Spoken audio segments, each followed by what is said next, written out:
हम्म, बाबर द्वारा लड़े गए प्रमुख युद्ध। पानीपत का प्रथम युद्ध 21 अप्रैल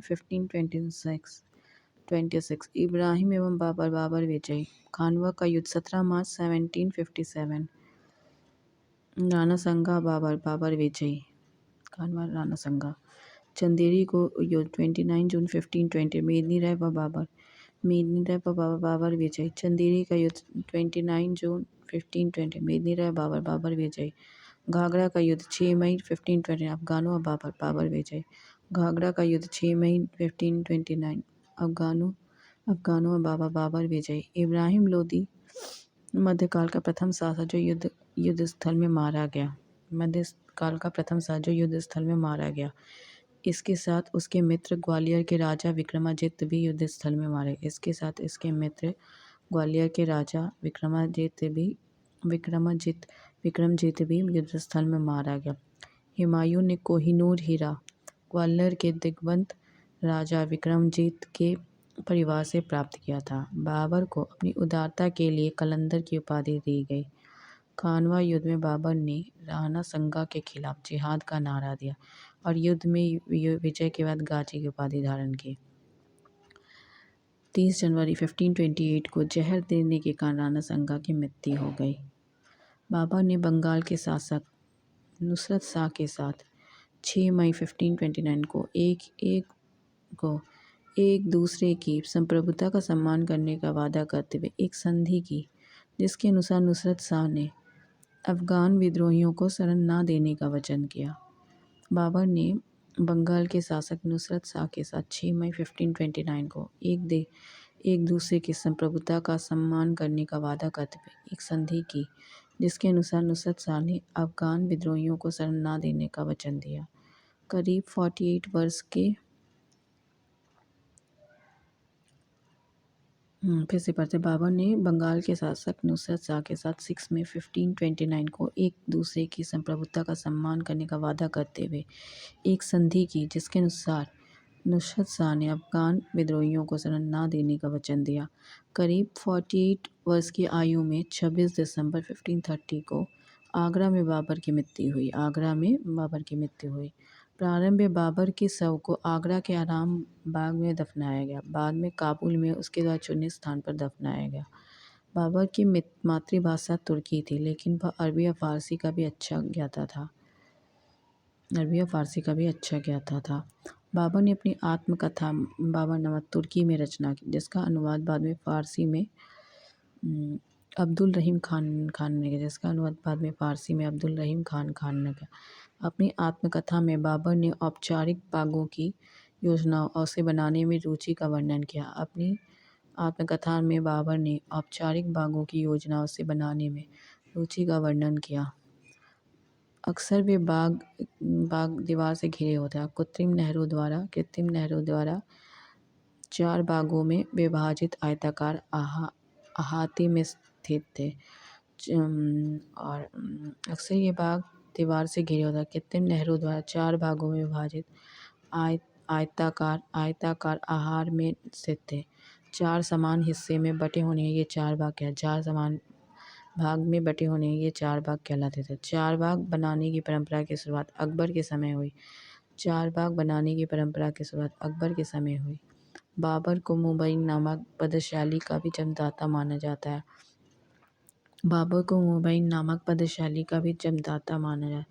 बाबर प्रसिद्ध नक्शबंदी सूफी ख्वाजा उबदिल्ला अरार का अनुयायी था।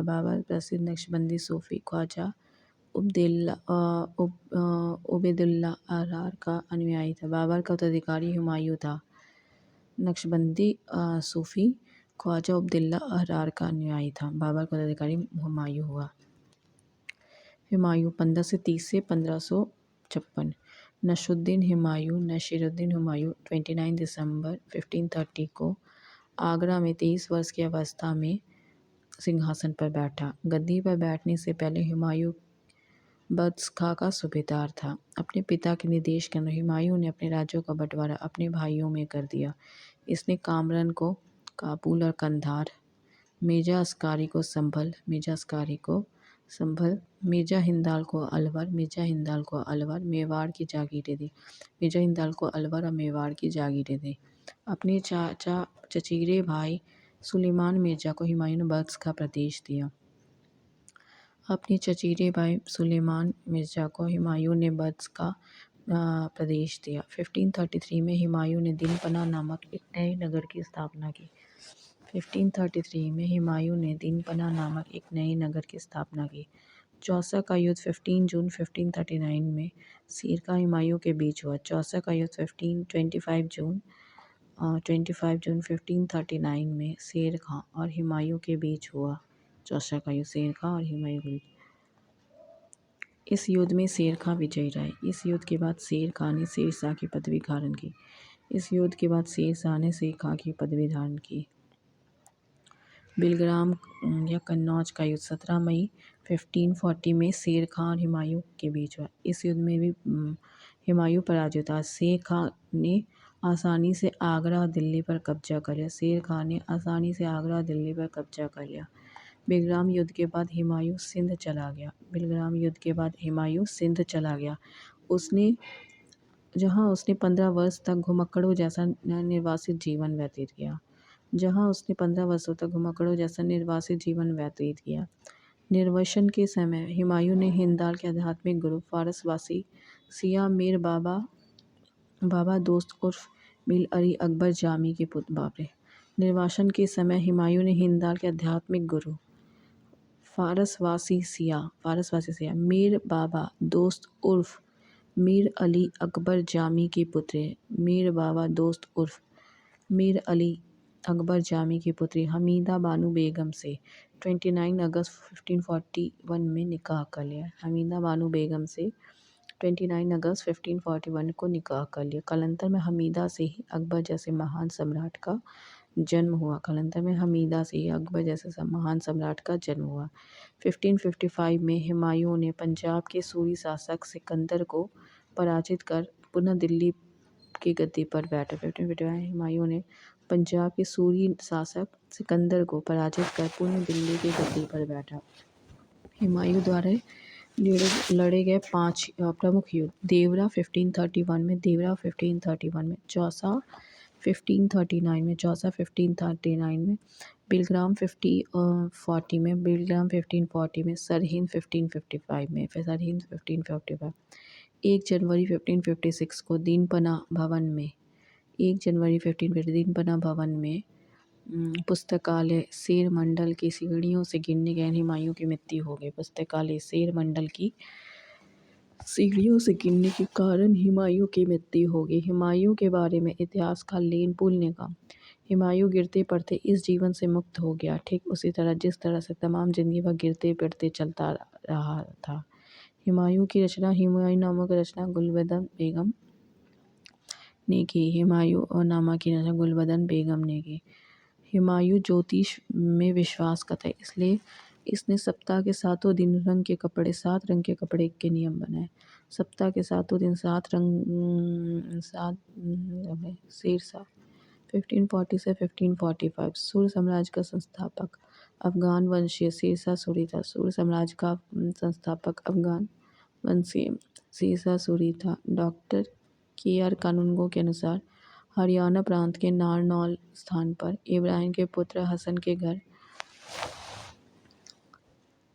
डॉक्टर KR कानूनगो के हरियाणा प्रांत के नारनौल स्थान पर इब्राहिम के पुत्र हसन के घर 1486 में शेरशाह का जन्म 1486 में शेर खां का जन्म हुआ। परमात्मा शरण का विचार है कि शेर खां का जन्म 1472 में परमात्मा शरण का विचार है कि शेर खां का जन्म फिर से बता। डॉक्टर KR कानूनगो के अनुसार हरियाणा प्रांत के नारनौल महेंद्रगढ़ स्थान पर इब्राहिम के पुत्र हसन के घर 1486 में शेरशाह का जन्म हुआ। परमात्मा शरण का विचार शेरशाह का जन्म 1472 में हुआ था। इनके बचपन का नाम फरीद खां था, वह सूरवंश से संबंधित था। इनके बचपन का नाम फरीद खां, वह सूरवंश से इनके पिता हसन खां जौनपुर राज्य के अंतर्गत सासाराम के जमींदार थे। इनके पिता हसन खां जौनपुर राज्य के अंतर्गत सासाराम के जमींदार थे। फरीद ने एक शेर को तलवार के फरीद ने एक शेर को फरीद ने एक शेर को तलवार फरीद ने एक शेर को तलवार के एक ही बार से मार दिया था तलवार के एक ही बार से मार दिया था। उसकी इस बहादुरी से प्रसन्न होकर बिहार के अफ़गान शासक सुल्तान मोहम्मद बहार खां लोहानी ने उसे शेर खां की उपाधि दी। फरीद ने एक शेर को सुल्तान के एक ही वार से मार दिया। उसकी इस बहादुरी से प्रसन्न होकर बिहार के अफ़गान सुल्तान मोहम्मद बहार खां लोहानी ने उसे शेर खां की उपाधि प्रदान की। शेर खां बिलग्राम युद्ध के बाद दिल्ली की गद्दी पर बैठा। शेर खां बिलग्राम युद्ध के बाद दिल्ली की गद्दी पर बैठा। शेर खां की मृत्यु कलिंजर के किले को जीतने के क्रम में 22 मई 1545 को हो गई। शेर खां की मृत्यु कलिंजर के किले को जीतने के क्रम में 22 मई 1545 को हो गई। मृत्यु के समय वह उक्का नाम का अग्निशास्त्र चला रहा था। मृत्यु के समय वह उक्का नाम का अग्निशास्त्र चला रहा था। कलिंजर का शासक कीरत सिंह था। कलिंजर का शासक कीरत सिंह था। हिंद और ईरानी वास्तुकला के समन्वय का प्रथम उदाहरण शेर खां का मकबरा। हिंद और ईरानी वास्तुकला का समन्वय का प्रथम उदाहरण शेर खां का मकबरा, जिसे सासाराम में झील के बीच ऊंचे टीले पर निर्मित किया गया। हिंद और ईरानी वास्तुकला समन्वय का प्रथम उदाहरण शेर खां का, जिसे सासाराम में झील के बीच ऊंचे टीले पर निर्मित किया गया। रोहतासगढ़ किला किला कोना नामक मस्जिद का निर्माण शेर खां के द्वारा किया गया। रोहतासगढ़ किला कोना नामक मस्जिद का निर्माण शेर खां के द्वारा किया। शेर खां का उत्तराधिकारी इसका पुत्र इस्लाम शाह था। शेर खां का उत्तराधिकारी इसका पुत्र इस्लाम शाह था। शेरशाह ने भूमि के माप के लिए 32 अंक वाला सिकंदरी गज और सन की डंडी का प्रयोग किया। इसने 178 ग्रेन चांदी का रुपया और 380 ग्रेन तांबे का दान 178 ग्रेन चांदी का रुपया और 380 ग्रेन तांबे का दान चलाया।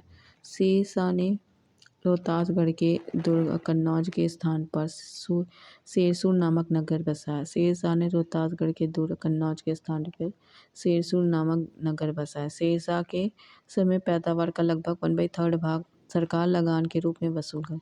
शेरशाह के समय पैदावार का लगभग 1/3 भाग सरकार लगान के रूप में वसूल करती थी। काबुलियत और पट्टा की शुरुआत शेरशाह ने की। शेरशाह ने 1541 में पाटलिपुत्रा को पटना के नाम से स्थापित किया। 1541 में पाटलिपुत्रा को पटना के नाम से इसे ग्रैंड ट्रंक रोड की मरम्मत किया। डाक प्रथा का प्रचलन शेरशाह ने ही किया। मलिक मोहम्मद जैसे शेरशाह के समकालीन थे। रानी अकबर के समकालीन ये वाला पढ़ लेते हैं। अकबर के समकालीन रानी एलिजाबेथ 1558 से 1603 इंग्लैंड। शाह अब्बास 1588 से 1629 Iran. Tsar Ivan IV Vasilievich 1530 से 1584 रूस। Tsar Ivan IV Vasilievich Ivan the terrible नाम से विख्यात है। ईरान द टेरिबल नाम से विख्यात था। Thanks for watching.